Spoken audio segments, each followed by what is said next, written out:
Welcome to the Awakening to Abundance podcast. I'm your host, Athena. This podcast is more than a podcast, it's a transformative journey designed to help you awaken to your abundance. For you to discover what living the fullness of life means to you. As always, we're jumping right in with today's episode.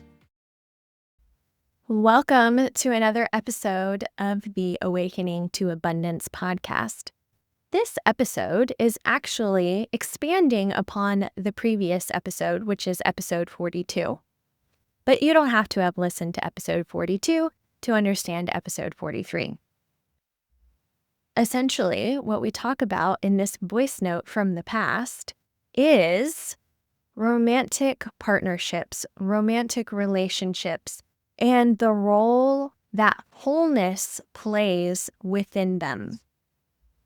And so this voice note from the past is during a time where I am asking a lot of questions, reflecting on my ending marriage. And so you'll hear all of the questions being asked, and you'll also note the consciousness at which they're being asked. And if you saw or listened to episode 42, you'll see that the consciousness is now different. And there's a little bit more clarity and there's a little bit more wisdom. And part of the reason for that is while I had a lot of questions in the past when this was all going on, I have been working on wholeness, feeling my sense of worthiness, getting to know who I am, as this is expansion and growth that continues to happen for everyone all the time. And I let this part of my life just be. And when we do that, we automatically receive more clarity and more wholeness because the questions are there. And the manifestation of understanding more clearly, having those answers, is already put out into the universe. So this is a time where we're able to just surrender it and just see what time and surrender brings. And again, we continuously grow and expand. And the clarity also comes from the experience that we have during that time. The manifestation, manifesting in small steps. So, as you listen to this, I invite you to think about where you are in your manifesting romantic partnerships and listen to some of the questions that are being asked and see what comes up for you. Because listening to those questions now, in the consciousness that I am at almost 2 years later, I can see that I'm still trying to make some of the conditioning that I have around long-lasting relationships, marriage. I'm still grappling with how do I make it all fit together?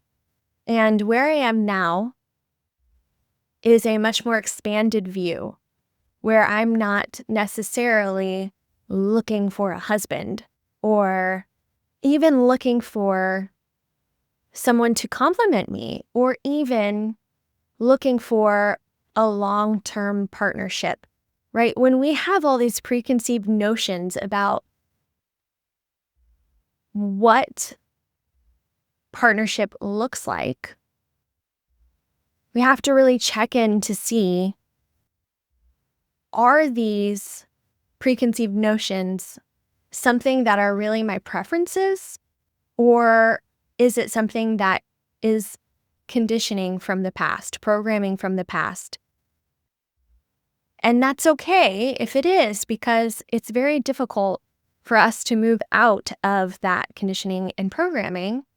And at the same time, there's room to ask yourself, what do you actually want? And so for me, you can hear in this voice note that I'm still trying to make the husband work. And now, again, 2 years later, I have an expanded view. And this might change into preference,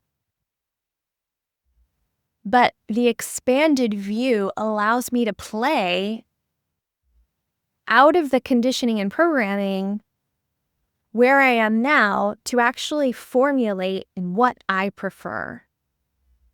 And so at this moment, I have decided that I am going to bring presence into this aspect of my life. And I'm not going to put any pressure or parameters around what that has to look like. I'm not dating thinking this will be my long-term relationship, or I need to judge every aspect of this to see if it's long-term material. All of that is taken off. All of that pressure off of me, off the other person, everything is taken off. And so it's a lot more fun, and it's a lot more easeful, and it's a lot more present. And I was talking with a friend recently, and we were talking about how we get into relationships, any relationship, because we want to love and because we want to be loved in return, but because there's something about our consciousness, our soul, that wants to love other people, wants to exude love to others. And when we put all this programming and conditioning and parameters and pressure around that, that's not actually loving. And so how can we move from our wholeness? How can we move from our unconditional love into something that's more pure and honestly more enjoyable for everyone? Obviously, for me, this is a continuous journey, and I will keep you updated as I always do along this path. But I hope that this episode serves you in the exact way it's meant to today. Enjoy. So I'm piggybacking off of the other one because I'm finding this very interesting. So this is what I wrote down in addition to all that other stuff. I said, I was unattached the last time when I was looking for a relationship, when I was out of my last relationship before I met my husband. But I didn't feel wholeness. I didn't fully feel worthy of my big life. I was still unconsciously waiting on someone else to direct my life, for my life to get quote unquote started. I hadn't awakened to the fact that I could have, be, and do anything I wanted. And I certainly wasn't going after it because I didn't even know what it was that I wanted. I'm going to read that again. I hadn't awakened to the fact that I could have, be, or do anything I wanted. Anything. And I'm not just talking about a little thing, right? Because quote unquote little thing. I knew I didn't want to have children. And so that was something that I knew I didn't want to have. But that's not what I wanted for my whole life. Now I know who I am and what I'm meant to do. And I am complete and am looking for someone to complement me. And so there's so much there because I hadn't awakened to the fact that I could be and do anything I wanted, which really means I didn't know who I truly was authentically. And I didn't know exactly what I wanted to do. There's a lot of conditioning earlier on about what makes a successful job, a successful career, etc. And my strengths didn't lie in the things I was being taught was available to me. Even at one point, I thought about being a counselor, and I went to grad school and took a semester, and they were basically like, the way that you counsel is not the type of people that we want. And so I thought that it was wide sweeping, that I wasn't meant to be a counselor. And at the same time as I was trying to figure out who I am and what I was meant to do, what my life's purpose was, there was also the conditioning of get married and, in my case, not have kids. But the conditioning is so when you do this, you will become complete, right? You will become whole. And this is the way that you should do it.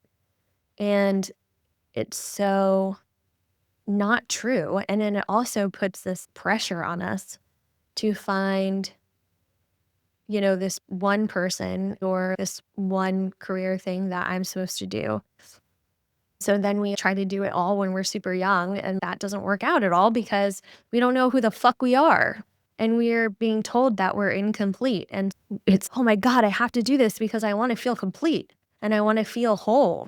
And none of it fucking comes from outside.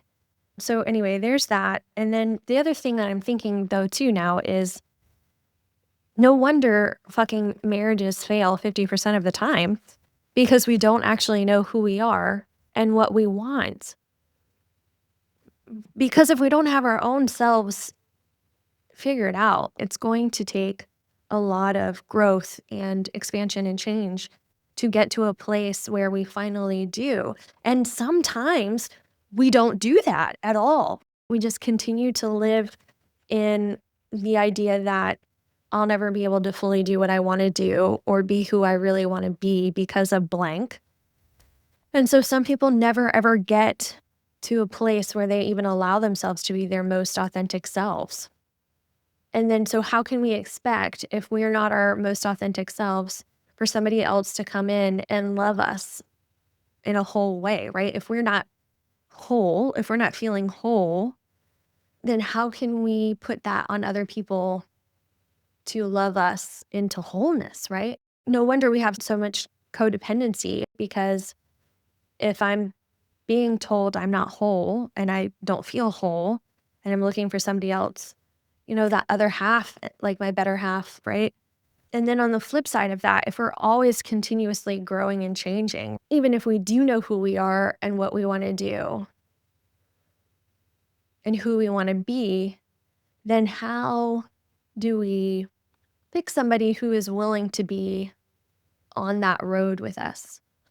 Honestly, even to say to somebody else, I don't want you to complete me, I just want you to compliment me, is so against the grain that, like, would somebody even be okay with that? And then also you're asking them to be whole enough also that they don't need you to complete them either, which also feels really scary because then the ego is all, oh, like you need somebody who needs you so that way they don't ever leave you. But then, of course, that's not feeling whole. So again, I wonder if we flit and float between wholeness and what does that mean for relationships. But I think the closer that we can get to our own wholeness and knowing who we are and what we want to do and how we want to serve the world and in what ways we want to do that, like the closer we can get to that before getting married is probably beneficial in general. But also it's a continuous process. So why wait to have love?